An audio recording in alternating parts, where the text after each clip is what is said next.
pemirsa, masih membahas seputar 4 tahun evaluasi program ekonomi Jokowi JK dan masih bersama Bapak Misbakum, anggota DPR RI Komisi 11 dari fraksi Golkar dan juga Ibu Nina Sapti dari Ekonomi SEI. Ya, Mas Misbakum tadi semangat sekali gitu bahwa sebenarnya nih peran DPR itu di mana ketika kita bicara tentang industri dan roadmap-nya saya rasa sudah berubah ya. Kalau kita bicara roadmap-nya dulu agroindustri mungkin udah nggak cocok lagi kalau kita bilang bersaing dengan Vietnam gitu. Gimana DPR bersikap? Jadi gini contoh sederhananya. Kalau sekarang dulu kita menarik foreign direct investment di agriculture misalnya, kemudian CPO. Harusnya kemudian yang masuk investasi berikutnya itu adalah industri pengolahan dari CPO menuju olefin. Kemudian setelah itu industri apalagi turunannya. Lah inilah yang harus kita tarik. Kita tidak mungkin lagi menyamakan platform foreign direct investment kita dengan Vietnam yang masuk. Karena yang masuk ke Vietnam sekarang itu adalah yang masuk Indonesia di awal tahun 80-an. Swasembada pangan kalau nggak salah waktu itu. Lah inilah yang harus berbeda. Jadi kita rubah dong ya berarti harus berubah. Nah apakah di Departemen Perindustrian kita kalau Bapak lihat sudah mulai belum? Kebetulan Menteri Perindustrian Ketua Umum kami. Gimana? Platform itu sudah disiapkan. Making Indonesia revolusi industri 4.0 dan sebagainya itu sudah disiapkan platformnya. Bagaimana kemudian kita menarik industri dalam tingkat advance untuk masuk melakukan investasi di Indonesia yang memberikan apa nilai tambah lebih, ya kan? Lah ini yang menjadi platform kita harusnya berikutnya. Jadi upaya-upaya kita, misalnya industri semikonduktor, kemudian yang perlu kita siapkan juga adalah dunia pendidikan yang menyiapkan keahlian sesuai SDM itu ya. Kita pada level itu. Makanya ada vokasi. Bukan lagi kita menyediakan blue collar employee di sana. Nah inilah kalau menurut saya pet kita itu harus searah dengan arah perkembangan yang ada. Jadi memang dalam 4 tahun ini industrinya paling tidak ini baru persiapan dari infrastruktur gitu. Dalam rangka untuk itu bayangkan Pak Jokowi easy doing business belum perbaiki. Dari 47 jadi 45. Semua fasilitas perizinan mengenai investasi itu di semua. Karena apa? Kita tahu demokrasi kita itu presiden dipilih, bupati dipilih, gubernur dipilih, setiap tahapan ada masing-masing izinnya, kewenangannya. Tapi ini semuanya berusaha dipangkas. Untuk apa? Dalam rangka memberikan karpet merah para investor ini untuk bisa berinvestasi di Indonesia. Nah Mbak Nina, kalau kita melihat apa yang dikatakan Pak Misbakun ini kan ternyata koordinasi di antara kementerian ini seringkali suka berbeda. Misalnya industri inginnya kemana, tapi ini kan daya dukung dari kementerian lainnya juga harus saling mendukung gitu. Nah ini sejauh mana kalau kita lihat masih ada masing-masing, misalnya perdagangan dengan pertanian, ini kadang-kadang juga sering tidak satu kesatuan gitu. Ini yang menarik karena memang perubahan struktural di Indonesia itu ternyata tidak konsisten. Jadi tadi disebutkan kita tidak bersaing dengan Vietnam. Nanti dulu kita itu ngimpor beras dari Vietnam. Jadi harusnya swasembadanya siap. Lalu kita beralih. Jadi kita selamatkan dulu petani-petani kita dengan swasembadanya ini. Nah, kalau kita lihat agak sedikit mundur, ternyata yang tadi kan targetnya katakanlah pertumbuhan ekonomi dengan current account yang jangan lagi defisit lah, plus inflasinya terjaga begitu ya Pak ya, tadi kesuksesannya. Yang celaka adalah begitu kita mencoba menstabilkan harga beras, itu adalah yang ditekan petani di Indonesia itu. Jadi pendapatan petaninya turun. Ya, di ini masyarakatnya bukan masalah harga stabil. Bukan masalah sekedar pendapatan. Kita impor beras, di mana harga beras dunianya itu adalah relatif rendah, katakan kisaran 5.500 atau 6.000 gitu.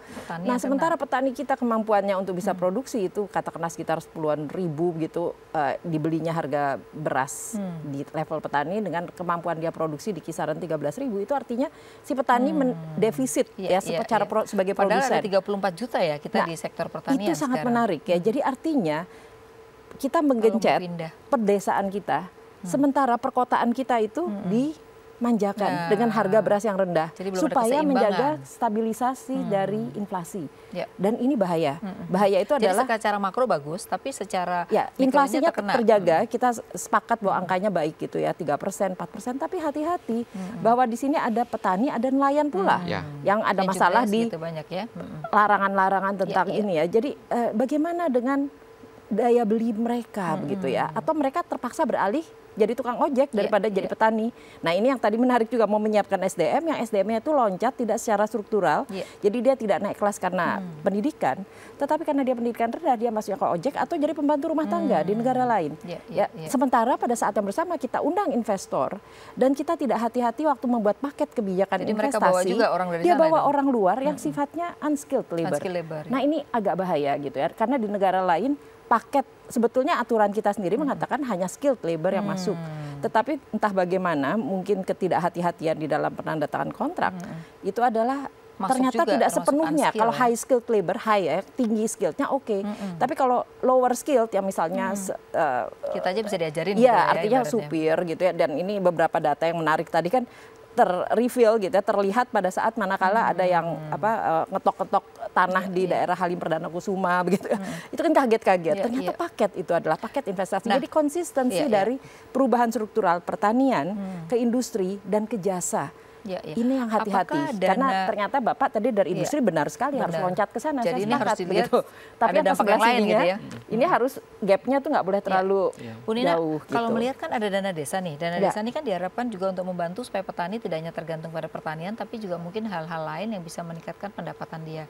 Tapi apakah ini tidak cukup untuk memperbaiki dari petani atau nelayan dana desa ini? Inilah bahayanya dengan dana yang digelontorkan dari pusat ke daerah. Karena ini blok grant ya.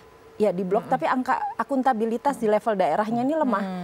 Jadi di beberapa daerah yang mengkhawatirkan ini tidak turun ke level petani, tapi turun di birokrat desa.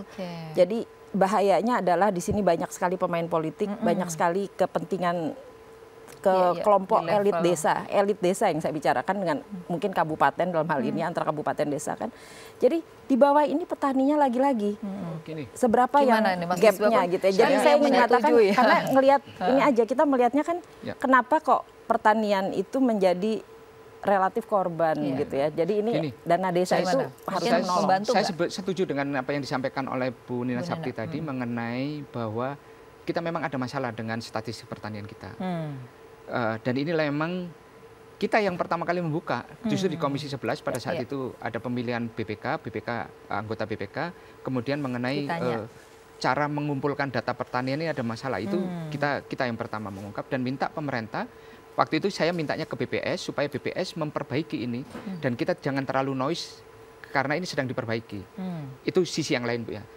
Tapi mengenai pertanian ini saya ingin menyampaikan, tadi ada kaitannya dengan dana desa. Jadi kalau dari sisi produksi, pertanian dan sebagainya, ini kan memang sedang dilakukan upaya bagaimana perbaikan di sektor pertanian. Saya kemarin dari World Food Days, saya ke Kalimantan Selatan, bagaimana pemerintah membuka lahan tidur supaya kita ratusan ribu, ada 500.000 lahan tidur, supaya isunya adalah bukan deforestasi, bahwa kita melakukan pengalihan lahan, tidak. Ini lahan tidur yang dihidupkan kembali, eks lahan gambut. Jadi bukan dari hutan dijadikan ini gitu ya. Nah, ini sedang dihidupkan. Yang tadinya asam kemudian dinetralisir supaya padi tanaman itu bisa hidup. Nah, ini sedang lagi dalam ini Bu, kita dalam rangka memperbaiki. Ternyata penggunaan teknologi dan itu menjadi penting. Ada investasi sedikit dan sebagainya, tapi ini kan akan menjadi. Kemudian kalau berkaitan dengan dana desa, dana desa ini lebih kepada upaya bagaimana pemerintah membangun infrastruktur dasar di desa. Infrastruktur desa itu untuk apa saja? Bisa irigasi tadi, kemudian jembatan desa, jalan desa, kemudian misalnya pemberdayaan, embung desa, ini yang sifatnya seperti itu. Kemudian kalau manfaatnya di sektor pertanian, itu akan menjadi berbeda.